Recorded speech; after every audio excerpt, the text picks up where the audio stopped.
अवधूत चिंतन श्री गुरुदेव दत्त श्री स्वामी समर्थ. मी शीतल तुमच्या सगळ्यांचं चॅनलमध्ये स्वागत करते. नॅचरल सुरुवात करते. मंडळीनो, संत गजानन महाराज यांच्याबद्दल कोणाला माहिती नाहीये आजकाल. सगळ्यांनाच यांच्याबद्दल माहिती आहे. सोबत त्यांना म्हणजे त्यांनी जे काही कार्य केलं आहे त्यांच्याबद्दल सुद्धा सगळ्यांना आजकाल माहिती असेल. पण मंडळीनो, आपणास माहितीये का की लवकरच आता संत गजानन महाराजांचा प्रकट दिन येणार आहे. प्रकट दिन म्हणजे ज्यावेळेस शेगाव या ठिकाणी ते प्रकट झाले होते, तो दिवस जो होता तो दिवस म्हणजेच आपला संत गजानन महाराजांचा प्रकट दिन म्हणून साजरा होत असतो. तो नेमका कधी साजरा होणार आहे, तारीख काय आहे.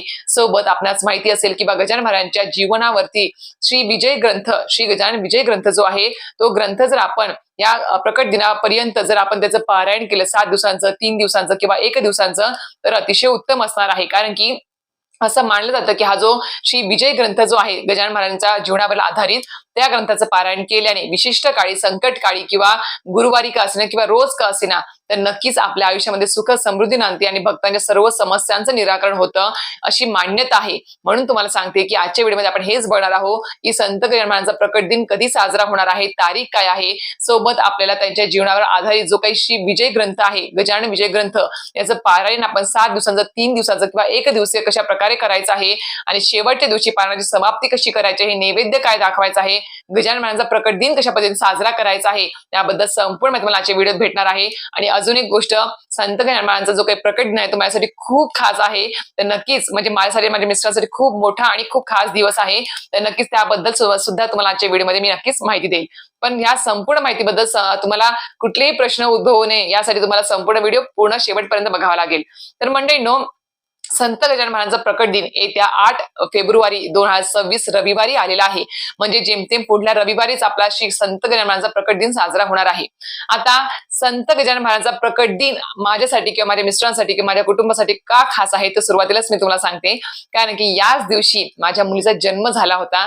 तिथीनुसार बघायला गेलं म्हणजे तिथीनुसार या दिवशीच माझ्या मुलीचा जन्म झाला होता. बरोबर सकाळी सकाळी मला वाटते 4:45 वाजता तिचा जन्म झाला होता. संत गजानन महाराजांचा प्रकट दिनच त्या दिवशी होता. त्यामुळे ही तिथी माझ्यासाठी खूप खास आहे आणि एक आठवणीतली माझ्यासाठी खूप मोठी. आणि मी तिथीनुसार तुझा वाढदिवस करते बरं का, तिथीनुसार पण करते आणि तारखेनुसार पण करते. तर नक्कीच हा दिवस माझ्यासाठी, माझ्या मिस्टरांसाठी आयुष्यातला खूप मोठा आणि सुंदर असा दिवस आहे की माझ्या आणि माझ्या मिस्टरांच्या आयुष्यामध्ये एवढी छान अशी गोड आणि छान अशी मुलगी आम्हाला स्वामींच्या कृपेने प्राप्त झाली. तर नक्कीच आणि दिवस पण खूप छान होता. तर मंडळींनो, संत गजानन महाराजांचा प्रकट दिन कशा पद्धतीने आपल्याला साजरा करायचा आहे किंवा त्याबद्दल आता पारायण कशा पद्धतीने करायचं आहे विजय ग्रंथाचं, ते आपण पाहूया. तर मंडळींनो, संत गजानन महाराज यांच्याबद्दल सगळ्यांना आजकाल माहिती आहे. महाराष्ट्रातील बुलढाणा जिल्ह्यातील शेगाव या ठिकाणी त्यांचा ते प्रथम 30 वर्षाच्या रूपात तरुण वयामध्ये ते प्रकट झाले होते.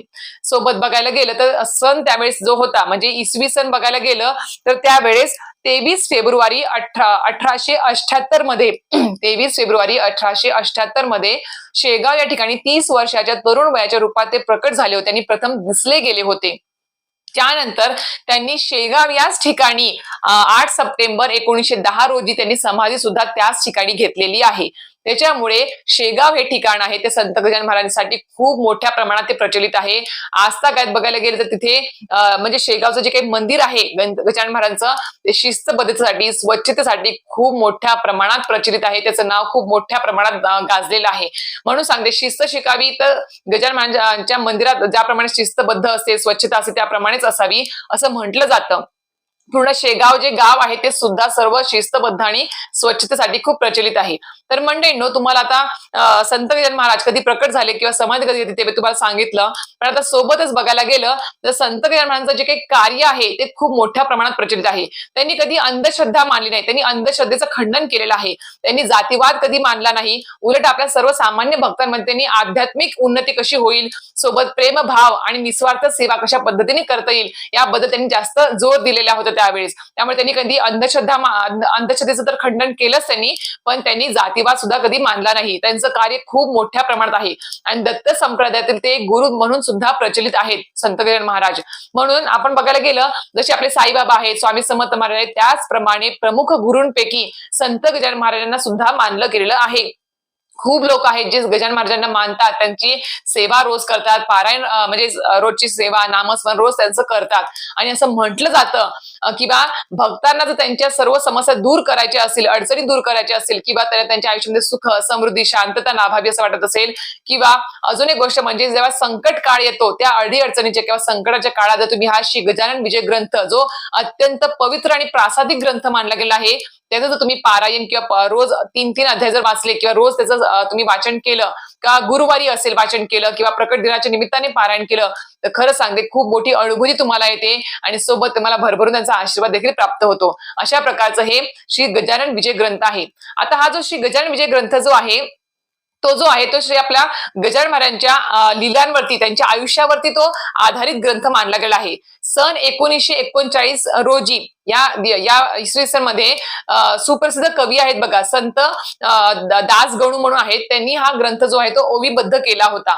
त्यांच्या संपूर्ण जीवनामध्ये त्यांनी जे काही त्यांच्या जीवनावर असेल, त्यांच्या लीलांवर असेल, त्यांनी जे काही चमत्कार केले, जे काही त्यांनी शिकवण दिली, त्या सगळ्या गोष्टींवर आधारित जो ग्रंथ आहे तो म्हणजे श्री गजानन विजय ग्रंथ. अत्यंत पवित्र आणि चमत्कारिक हा ग्रंथ मानला गेला आहे. म्हणून सांगते की याची जर तुम्ही पारायण मनापासून जर केलं तर नक्कीच तुम्हाला त्याचा अनुभूती येणार म्हणजे येणारच. आता तुम्हाला सांगू इच्छिते की प्रथम बघायला गेलं तर ज्यावेळेस संत गजानन महाराज प्रकट झाले होते 30 वर्षाच्या तरुण वयामध्ये ते दिसले गेले प्रथम. त्यानंतर त्यांनी जे काही हळूहळू कार्य केलं त्यावेळेस त्यांना विविध प्रकारची नावं देखील पडली गेली बघा. पहिलं त्यांना नाव पडलं अवलिया बाबा, दुसरं गणपत बुवा असं त्यांना नाव पडले गेले. पण नंतर हळूहळू त्यांना श्री गजानन महाराज म्हणून ते नाव त्यांना प्रचलित झालं, कारण की त्यांनी जे काही कार्य केलं त्याच्यानुसार त्यांना ते नाव पडलं गेलं. आता याबद्दल तर आपण संपूर्ण माहिती बघितलीच, पण आता श्री गजानन विजय जो ग्रंथ आहे त्याचा आपल्याला या प्रकट निमित्त आपल्याला पारायण कशा पद्धतीने करता येईल ते बघायचं आहे. आता हा जो संत गजानन विजय ग्रंथ जो आहे तर या विजय ग्रंथाचं पारायण कशा पद्धतीने करायचं आहे ते तुम्हाला सांगते. सर्वप्रथम तुम्ही या ग्रंथाचं पारायण जे तुम्ही 7 दिवसाचं 3 दिवसाचं किंवा 1 दिवसाचं देखील करू शकता. आता विजय ग्रंथ जो आहे तो आपल्याला माहिती आहे की गजानन महाराजांच्या लीलांवरती त्यांच्या जीवनावर तो आधारित ग्रंथ आहे आणि अत्यंत पवित्र ग्रंथ आहे. तर या ग्रंथाचं पारायण जर तुम्हाला 7 दिवसीय सुरू करायचं असेल तर तुम्ही आज 2 फेब्रुवारी आहे, आजपासून या पारायणाला तुम्ही सुरुवात करू शकता. तुम्ही आज दिवसभरामध्ये कधी व्हिडिओ तुम्हाला जसा दिसेल आज ते व्हिडिओ भेटल्यानंतर तुम्हाला जर इच्छा असेल किंवा मला प्रकट दिनानिमित्त गजानन महाराजांचा हा ग्रंथाचं पारायण करायची इच्छा आहे तर नक्कीच आजच या पारायणाला सुरुवात करायची आहे. आजच संकल्प सोडून तुम्ही 7 दिवसीय पारायणाला सुरुवात करू शकता.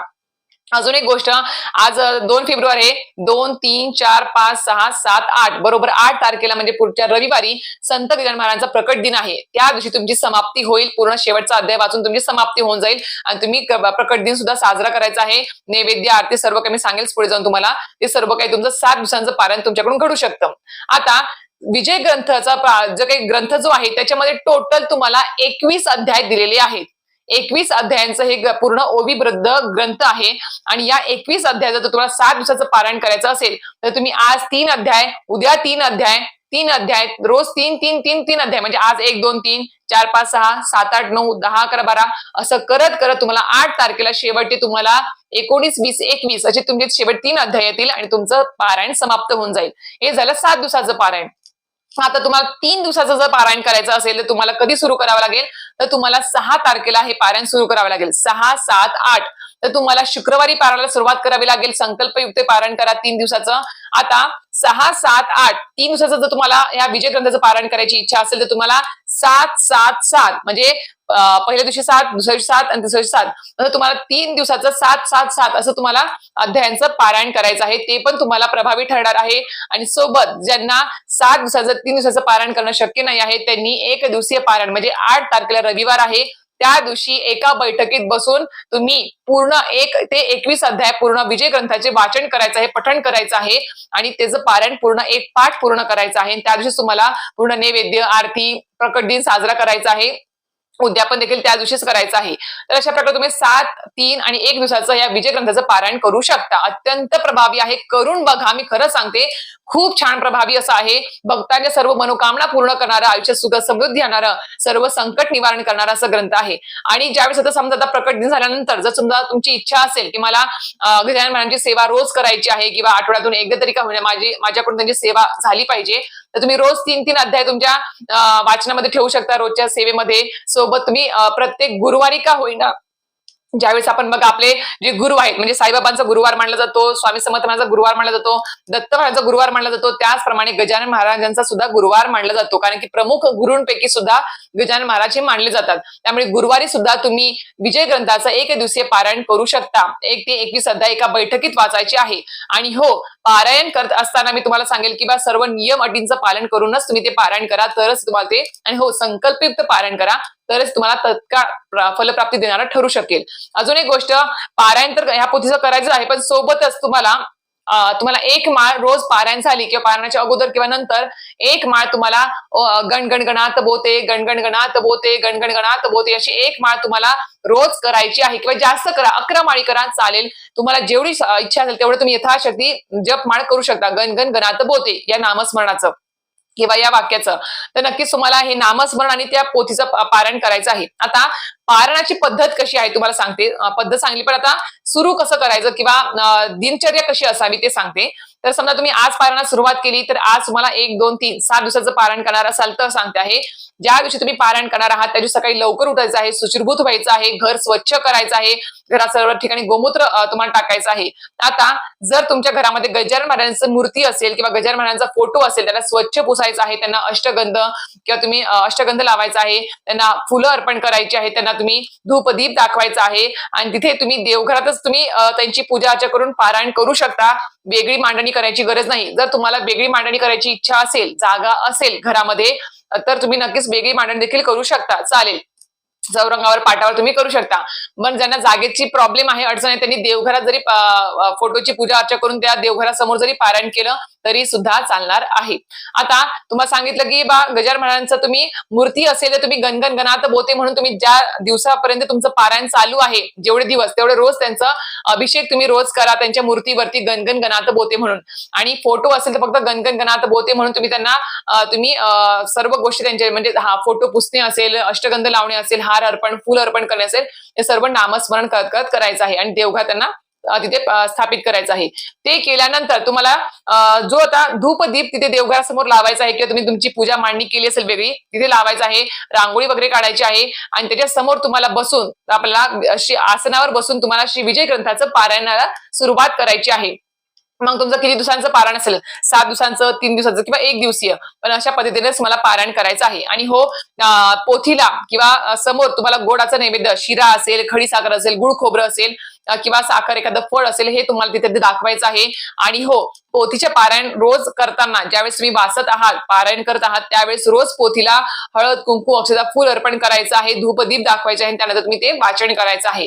वाचन करताना महिलांनी पारंपरिक पोषण परिधान करावे, पुरुषांनी सुद्धा पारंपरिकच पोशाख परिधान करावे, काळे वस्त्र घालून तुम्ही ते पारायण करू नका. आणि अजून एक गोष्ट, जेवढे दिवस पारायण चालू आहे तेवढे दिवस मला परान्न वर्ज्य करायचं आहे, ब्रह्मचर्याचं पालन करायचं आहे. सोबत तुम्हाला घरामध्ये कुठल्या प्रकारचं व्यसन किंवा मांसाहार होणार नाही याची सुद्धा तुम्हाला काळजी घ्यायची आहे. तर हे सर्व त्याचे नियम अटी आहेत बाकीचे. आणि हो, सात्विक आहार जेवढं घेतील तेवढं सात्विक आहारच घ्या. जास्त काही परान्न, मांसाहार वगैरे या सर्व गोष्टी पूर्ण कंप्लीट बंद, जोपर्यंत पारायण चालू आहे तोपर्यंत सांगते आहे.